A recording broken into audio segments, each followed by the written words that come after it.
Okay, so I repositioned the tractor. We're gonna put the backhoe here. I want to deliberately dump my dirt over here. I want to keep it far away from my hole, as far away as I can. You can see the pile of it started piling closer and closer to my edge, because when you come and ram into it with your loader, you can scoop it off, but as you start scooping it and the pile gets smaller, your pile starts moving as you ram into it with your loader, your scoop, and then so that kind of moves it over and over, and pretty soon it's falling back in your hole. So try to put it as far away as possible. So try to be deliberate about where you put your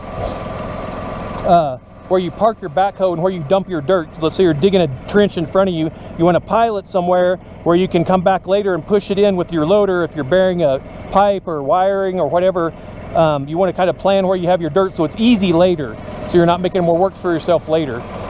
As far as setup of this goes, we're going to get started right here. So there's a few things to do. You can see we're just at idle now.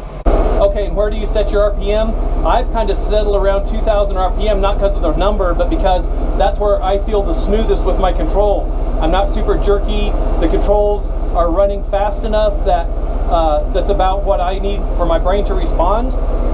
If I'm running about 2,500 RPM, the controls are moving way too fast. I mean, the implement's moving way too fast for me. So if I'm running at 1,500, it's way too slow, and I'm just kind of wasting my time. And the hydraulic pump works on RPM, right? So the faster your RPMs are running on your engine, the faster your hydraulic pump's pumping, and the controls respond faster, okay? And if you're at real low RPM, you'll notice that your controls will be real slow. So first we're just going to kind of unload the front tires. We're going to put the bucket on the ground, and we're just going to kind of unload the front end so the weight's spread out not just on the tires and not just on the loader, but sort of on both. We're just going to bump it up a little bit there because it will settle a little bit. Make sure the brake is set here. Okay, brake set.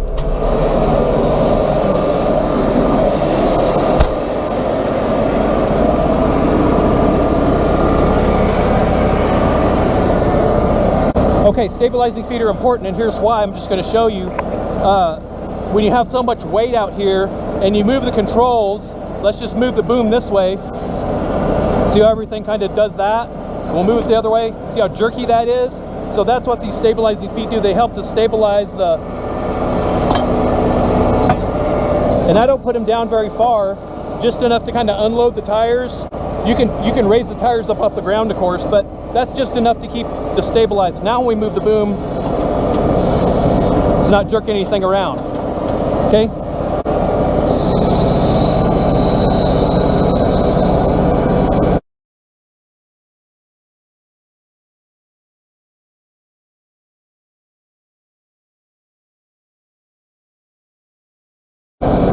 This top layer of dirt's always super crusty. I watched a video of a guy on YouTube running his Kubota, and he said what you need to practice is dragging your teeth along flat ground so that you can scrape stuff up. And what that means is you're practicing pulling your boom up, you're pulling your stick toward you.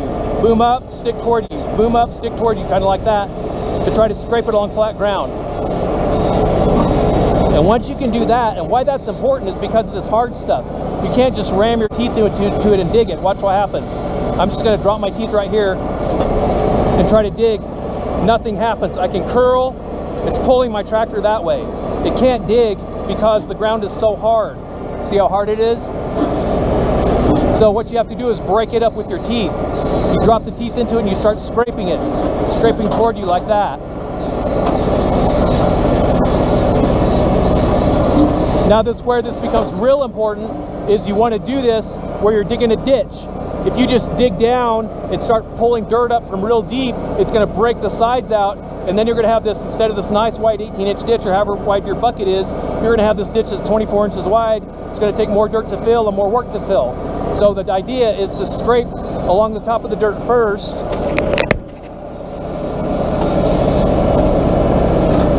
To give you like a score line. Okay, so this is giving us a score line where the dirt will fracture later. So we're just going to keep doing that before we really start digging. You can see how hard this is on your equipment because it's the dirt's so hard.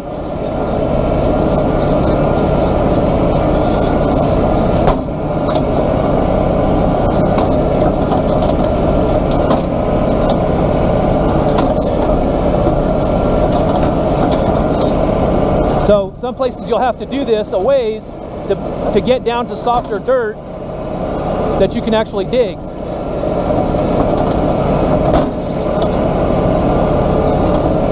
So if I was digging a trench, this would be how I'd be doing it, right here.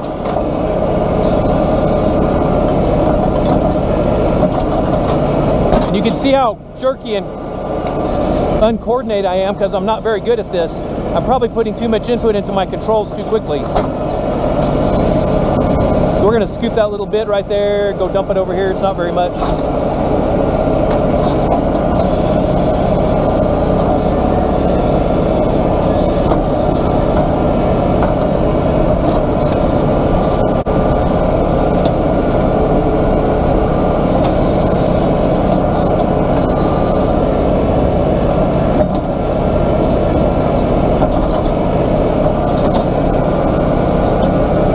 So I don't really care about sharp edges right now because I'm digging this, I just don't care about sharp edges here. But if you're trying to dig a nice trench,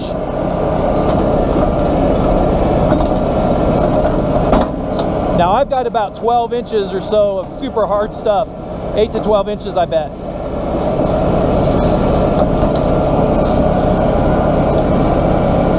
So that's what you would do to keep that sharp edge, okay?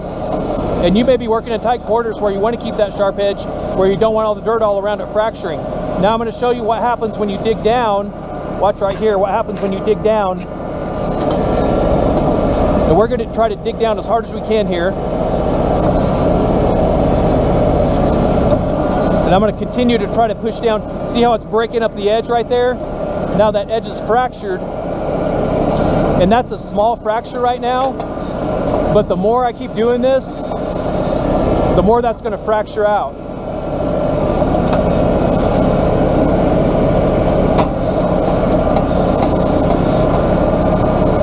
Now look how much wider it is already compared to my bucket.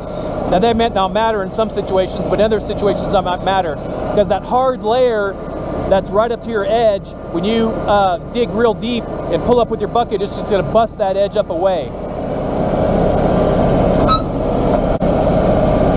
Okay, I'm already into my clay. Look at that. I've already dug too deep. Now I don't care about that, so I'm going to go ahead and go over this edge right here.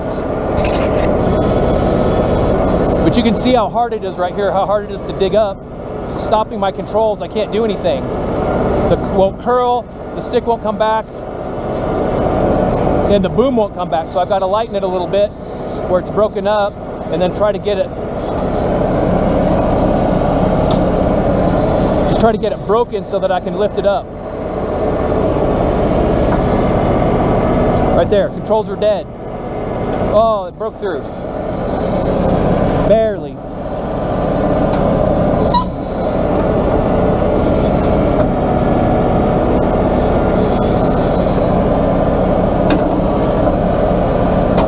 Now this scraping technique where you're trying to drag the bucket along a level plane so that you're not constantly digging too deep is important because you'll use it if you're digging a ditch.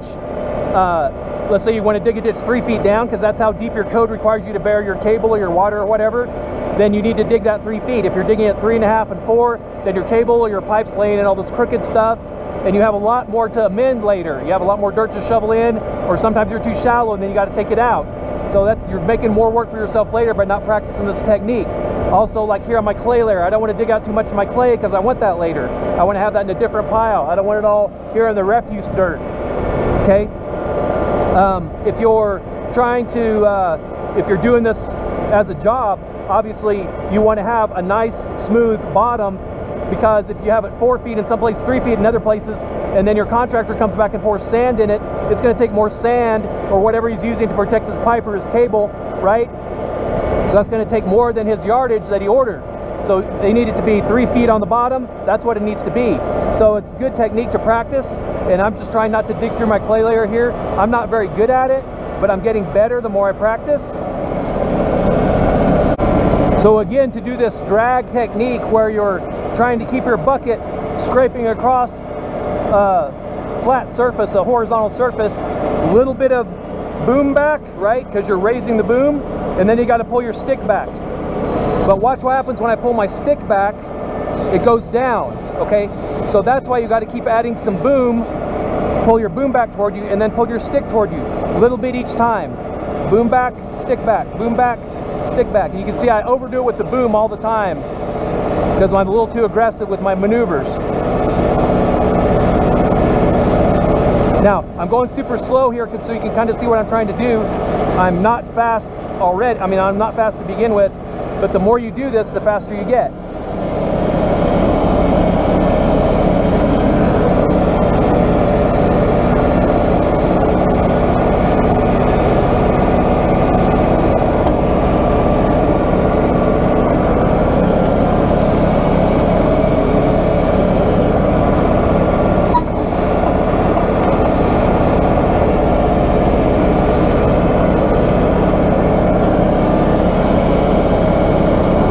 And this, of course, is harder.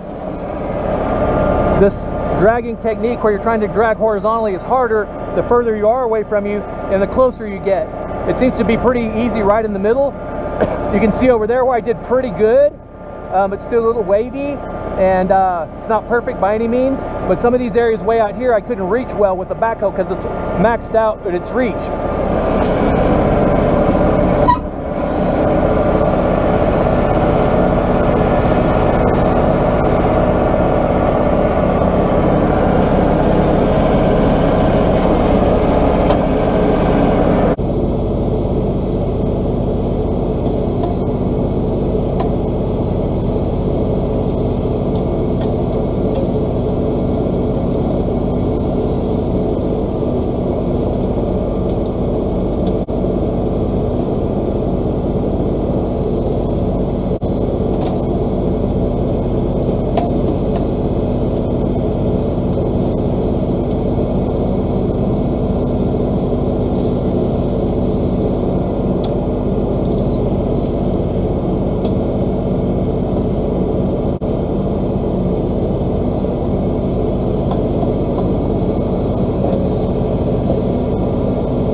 And now we're going to shove the dirt out this way as we dump it. It's not as much fun as dumping it from up high, but it's more efficient for me. Now, if I was in a track hoe, right? If I was in a track hoe, this would not be a big deal. Or a backhoe that I can put my feet up swivel my seat around, relocate easy, and then put my feet down, and then go back to work. This, I got to pull my feet up, get in, move it, reposition it. It takes a little longer, but a track hoe, of course, you can move around as you're digging. That's the advantage of a track hoe. The advantage of this thing is I already have the tractor, so it didn't cost nearly as much as a track hoe, right? So, but it takes a little more work.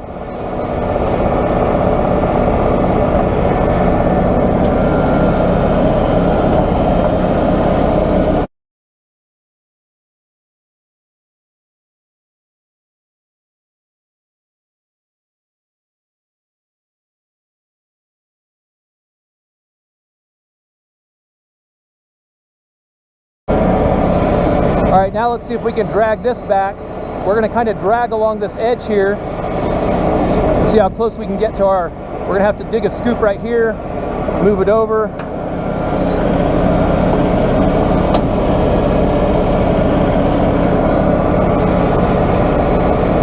Now we're going to try to drag it horizontally as much as we can here without causing too much damage.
Okay, so anytime you're going to get off your tractor with it running and the hydraulics are still powered, you want to anchor your bucket on the ground. So, because of a hydraulic, these are always opposing each other, right? So if a hydraulic line busts on one side, the bucket might start swing rapidly around. You don't want anybody in this 90 degree, 180 degree area here within the reach of your bucket. Because anytime a hydraulic line can blow, this thing can just go wham, slide to the side, just come up, go down, go to any direction. You have no control over that if it happens. So if you do have to get off, make sure you anchor, or you do have to stop, make sure you anchor your bucket in the dirt. So what I do is I just put the teeth sort of pointed down, and then I just put the boom down, and I dig it into the dirt like that. Now if hydraulic line blows and it comes up, I'm not going to be standing right there, but I could be out here to the side, and if it tries to swing around, it can't because it's stuck in the dirt.